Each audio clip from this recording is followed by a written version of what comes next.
nicyo gituma dukwiye kuba turetse guhora mu bya mbere bya Kristo, tukigira imbere ngo tugere aho dutunganyirizwa rwose, twe kongera gushiraho urufatiro rwa kabiri, ariko kwihana imirimo ipfuye, kwizera Imana, cyangwa kongera kubigisha ibyo kubatizwa no kurambikaho ibiganza no kuzuka ko bapfuye n'iby'urubanza rw'iteka. Amen.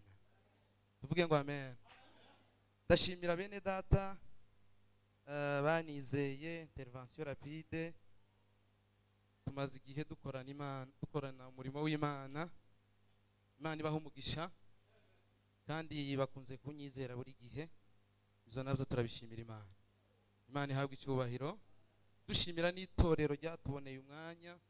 By'ukuri ntabwo ndatekereza kuba none abisabisha, ariko turashima ko bazaduheza umwanya wo guhagarara hano.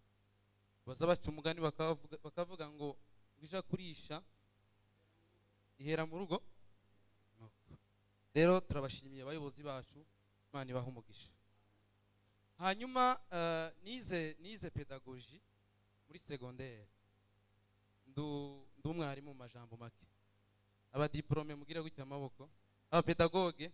Yes.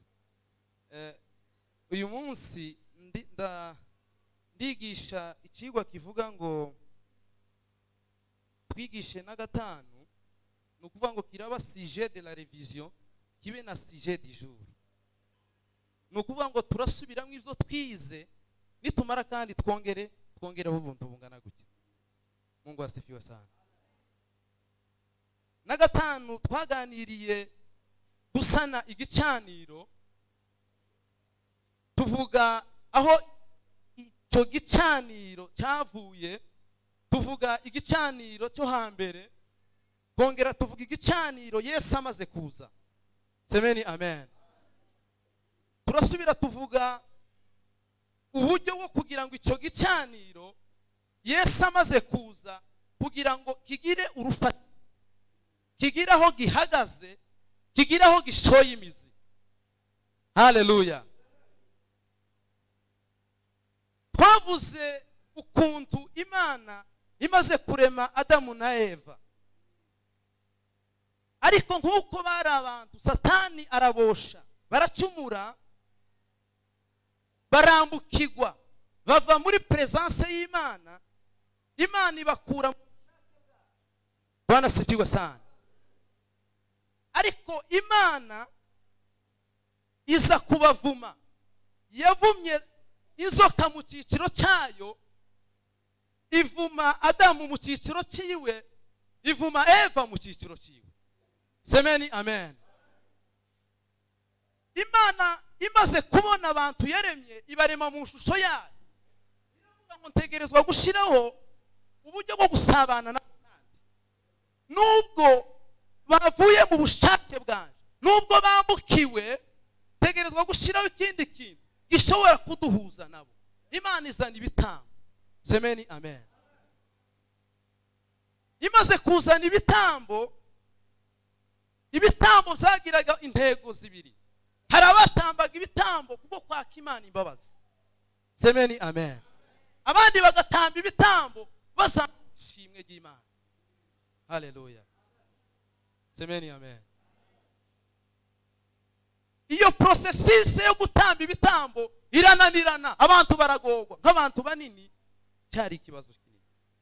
Kwirirwa wirukanka inyuma y'inyoni zagiraga n'amakondisho, ukiruka inyuma y'inuma ukayizana utanayisharatuye, itayivana amaraso, ukayizana ukahiha umutamzi agatambira ibyaha byawe. Haleluya. Ariko turashimira Imana kuko ibitambo byavuyeho, tuzatuzira mu ikanisa rimwe n'abatamzi, twamara tugasohokera rimwe. Twoha Imana icyubahiro kubw'icyo kintu. Bwana sifiwe sana. Imana imaze kubona ivyo bintu ko bimaze kunanirana, Imana igenda iheza abanyesiraheli isezerano ryo kuri ivyo bitambo, hakaza ikindi gitambo aricyo tuza kubabwira. Semeni amen. Muri kwa kuvuma yanzoka, Imana yarayibwiye ati kuva uyu munsi uzagenda ukuririnda hasi, ngo umukungu hazaba ibyo kurya byawe. Iramubwira ngo mu rubyaro rw'uyu mugore ngo niho hazava uzagukandagira agasinzira. Yari muvuga Yesu Kristo. Semeni amen. Gotera haleluya. Imana itangira kubaheza isezerano ryo kuzakuraho bijya bitambo zo kumabuye zo koswa. Imana itangira kubaho isezerano ryo kuzabikuraho. Iramubwira ngo mu rubyaro rw'uyu mugore niho hazava uzagukandagira agasinzira. Semeni amen. Iyo dusomye mu itangiriro ibice 8 umurongo wa 20 hatwereka igihe Nowa yaravuye mu nkuge, maze ngo azana inyamaswa ngo yasiga icyaniro, maze ngo atambira Imana w'igitambo cy'ishimwe. Haleluya. Icyo gihe ibitambo byabo byari ibitambo zo kotsa inyama, bagashiraho inyamaswa maze bakazamura Imana ishimwe. Turaza kugera ku gitambo ku mashimwe yo mu mutima. Muvuga butumwa yatubwiye. Haleluya. Imana yongera gushiraho irindi sezerano. Iyo dusomye mu kubara hazatwereka igihe Abanyesiraheli batutse Imana, babwira Imana, barayituka. Bamaze gutuka Imana, Imana ibwira Mose, iramubwira ati ugende ucure wimanike ku giti, wireba wese ziriya nzoka zabateye ngo arakira. Semeni amen. Umuntu wese warebaga kuri ya nzoka yarabasha gukira. Imana Yesu yabwiye Nikodemo ibice 3 umurongo wa 14, yaramubwiye ati nkuko Mose ngo inzoka mu butayu ngo niko n'umwana w'umuntu azamanika. Uwo ni Yesu turimo tuvuga. Uko niko n'umwana w'umuntu azamanikwa ku giti kugira ngo ababarire abanyabyaha. Haleluya. Isezerano rya kabiri Imana yashizeho turibona muri Yoshua ibice 2 umurongo wa 18. Ubwo batasi bari bagiye kurimbura buriya bwoko, Imana yabashiriyeho isezerano. Ahabu wari umusambanyi, ngo Imana ibasha kumukoresha, abasha kubahisha. Amaze kubahisha ngo yabacishiye ngo mwidirisha. Amena. Amaze ngo kubacisha mwidirisha, umwe muri bo Ahabu aramubaza ati se ko mugiye nzi ko muzagaruka kurimbura, niriye sezerano munsigira kugira ngo jewe n'ab'inzu ya data tuzabashe gukira. Amena.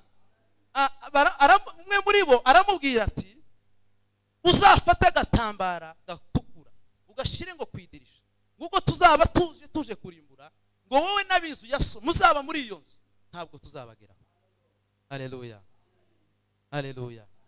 Bwana sifiwe sana. Ahabu wari umusambanyi, Ahabu wakoreraga Satani. Imana ibasha kubashiriraho isezerano ako gatambara gasigura amaraso y'umwana w'intama Yesu. Haleluya. Muririmbyi aravuga ngo Uwiteka umucamanza ngo yambonyeho amaraso ngo ntaza ncira urubanza rubi wazanyita umukiranutsi. Imana ishimwe cyane. Haleluya.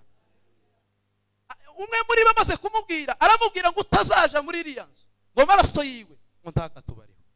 Amaraso ya Yesu. Ahabu wari umusambanyi yaramutwikiriye. Amen. Irindi sezerano ryo kuzamaraho biriya bitambo zo kumabuye hakaza igitambo cyo mu mutima. Haleluya. Imana yageretse Yesaya, sindivugaho. Yesaya yahanuye Yesu ataravuka. Ahanura Yesu yavutse, amuhanura ari ku musaraba. Amena. Ariko reka mvuge rino jambo. Hari jambo yavuze ibuye rikomeza imfuruka. Semeni amen. Iyo dusomye muri Daniyeli ibice 2 umurongo wa 31 kugeza kuri 45, hazatwereka igihe umwami Nebukadinezari yarose inzozi, ahamagara ngo abiwe bose abo yarategetse, arababwira ngo ninde wansobanurira zino nzozi. Bwana sifiwe sana. Ninde woshobora kunsobanurira zino nzozi? Daniyeli aramubwira ati Uwiteka warishimira umugaragu wiwe, wamaze ngo aramushoboza gusobanura inzozi warose. Daniyeli aramubwira ngo icyo gishushanyo warose ngo kirimo ibice 4. Haleluya. Igice cya mbere ngo kiriho umutwe ngo n'ubwami bwawe Nebukadinezari, ngo bwabayeho ngo ari ubwami bumenyekanye ngo isi yose. Amena. Ngo ubwami ngo bukomeye cyane. Ngo igihimba cyari ubwami bw'Abaroma bwaje butoteza itorero. Amena. Aramubwira ngo hazaho ubwami bwo bagira iki, bwigishaga iby'ubwenge, filozofi. Amena. Bwana sifiwe sana. Arasubira aramubwira ngo hariho icyo gishushanyo, semeni amen, ngo haje ngo ibuye ngo ridafite aho riturutse, ngo gikubita ngo kuri cya gishushanyo, ngo cya gishushanyo ngo cyubarara hasi, ngo maze ngo ryabuye ngo rivamo ngo ibuye ngo rinini, ngo rifite ngo ridafite aho ritangirira, ngo ridafite naho ngo rigarukira. Uwo ni Yesu. Yohana yaramweretse aravuga ngo uri alfa na omega, uri uwa mbere uri n'uwa. Bwana sibiwa sana. Hanyuma nashatse ko tuvugana ibintu bitandatu bituma icyo gicaniro cyo mu mutima gihagarara kigashika. Ayo mashimwe yo mu mutima Yesu amaze kuza yakuyeho ajya amashimwe yo kubitambo, azana andi mashimwe yo mu mutima. Kuri none nubwo Imana yo gukorera ikintu, muvuga butumwa yabivuze, urashobora no gushimira mu kabare aho wicaye, urashobora no gushimira mu rugo rwawe n'abana bawe, urashobora guhagarara hano ukavuga ishimwe ry'Imana. Semeni amen. Ariko hari ibintu bitandatu bituma icyo gicaniro cyo mu mutima, ayo mashimwe yo mu mutima agira urufatiro. Ikintu cya mbere ni hariya twasomye. Niyo mpamvu tudakwiriye ngo gusubiramo mu za mbere ngo bya Kristo, ahubwo ngo tukingira imbere ngo aho dutunganirizwa rwose, ngo twe gushiraho ngo urufatiro rwa kabiri. Ijambo rya mbere wari ngo kwihana imirimo ipfuye.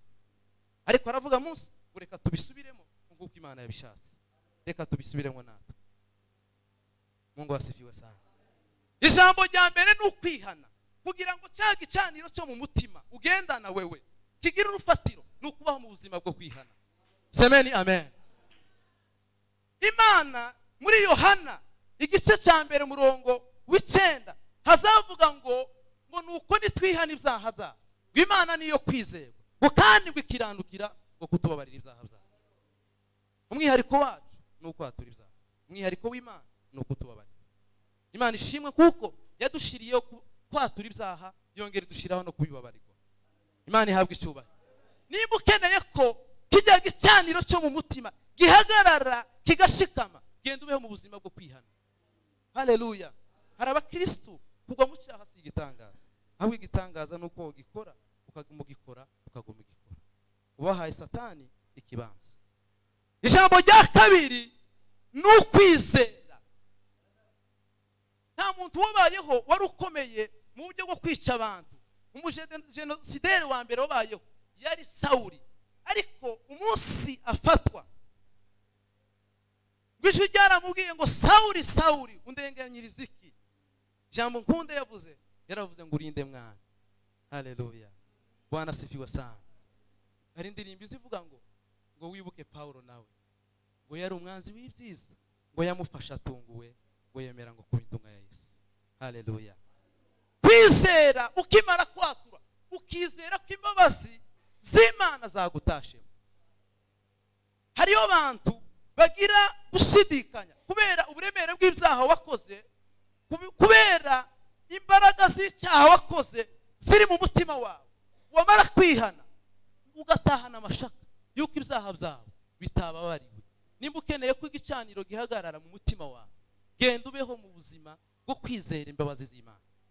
Semeni amen. Ijambo rya gatatu ni ugusobanukirwa iby'umubatizo.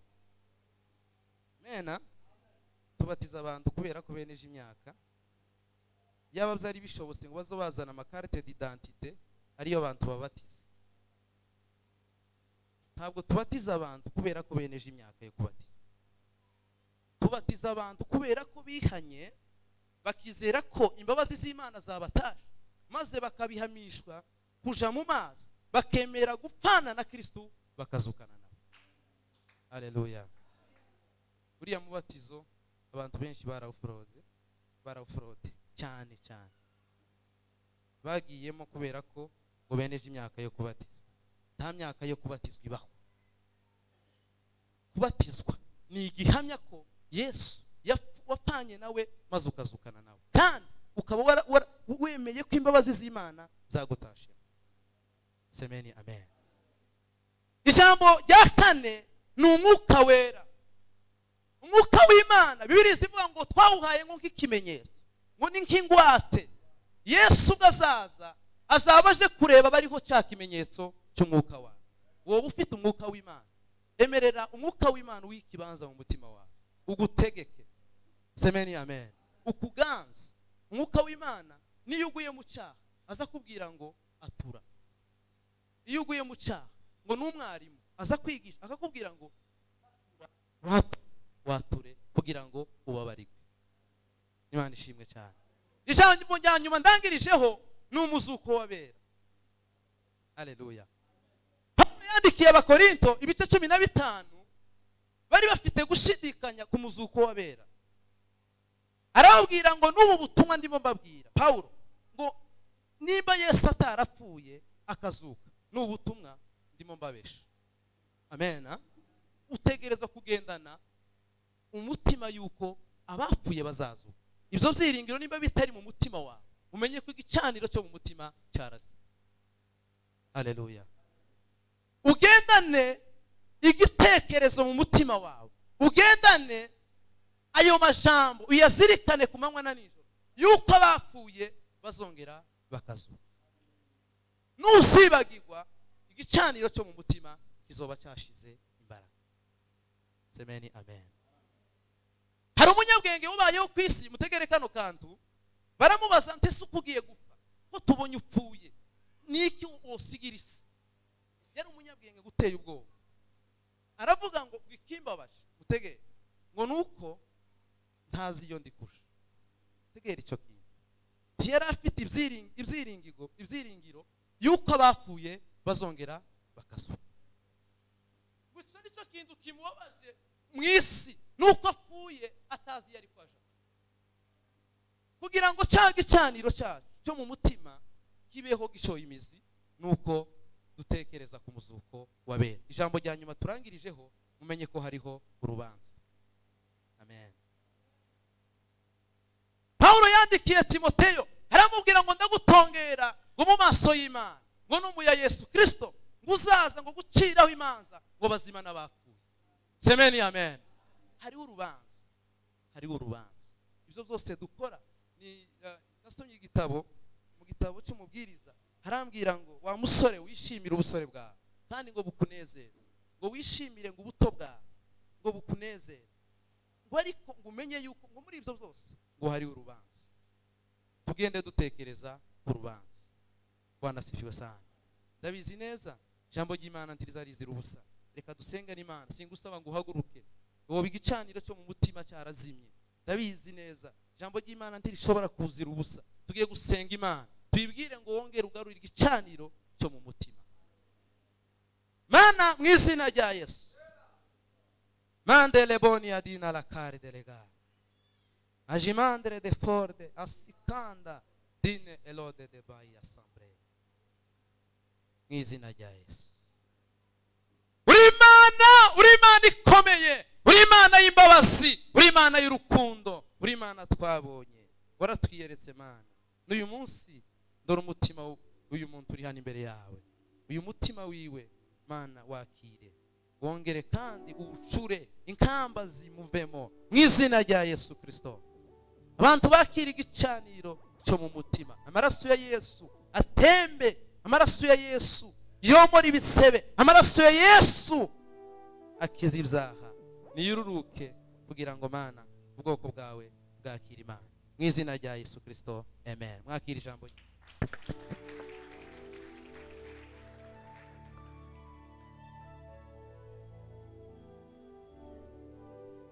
dukomereza amashyi menshi cyane. Imana ibahe umugisha. Yesu ashimwe cyane. Igicaniro mu mitima yacu, mwumvishe inkingi zigomba kuranga umutima ufite igicaniro cy'Imana muri twebwe. Ibigize umutima ubitse igicaniro ugomba kurangwa n'ariya majambo avuzwe n'ayandi meza atuma igicaniro cyawe, ubusabane n'Imana bukomeza kuba. twongere ijambo ry'Imana amashyi menshi cyane. Avuga butumwa b'uyu munsi reka tubakomera amashyi menshi cyane. Ibaha umugisha. Imana ibahe neza. Bwana sifiwe. Twariye kandi twaguwe neza. Reka dukorere Imana hanyuma tuze gusaba uza kudusabira umugisha w'Imana. Mutambuka imbere gatoya. Badushira igiseke hano uko Imana igushoboza.